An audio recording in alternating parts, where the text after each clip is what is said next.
My research area focuses on energy storage devices, specifically batteries. One of the themes is to take the knowledge gained by developing biomedical batteries and how to extend their lifetimes and apply that to other systems to hopefully be able to extend life of other battery systems as well. One of the revolutions that we're anticipating is much broader implementation of hybrid vehicles, plug-in hybrid vehicles, and ultimately fully electric vehicles. For that to happen, one of the things that is necessary is batteries that provide sufficient runtime. We can think about that as how many miles we can drive on a single charge, and sufficient power. And power we can think about in terms of the acceleration of the vehicle. How fast could we drive the car if it's powered fully by batteries?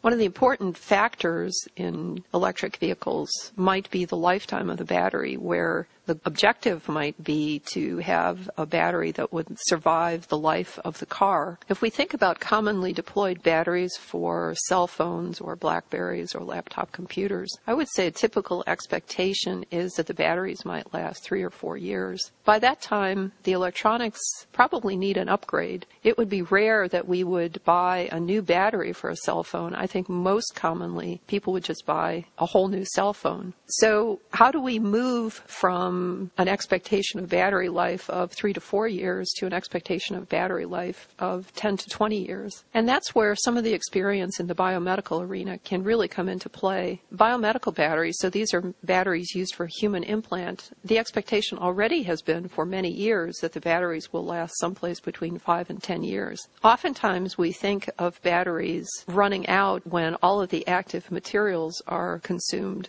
But often the lifetime is not so much determined by active material consumption, but determined by parasitic and degradation mechanisms that take place inside the battery. And those are some of the things that we're trying to study to understand what does limit the lifetime of batteries.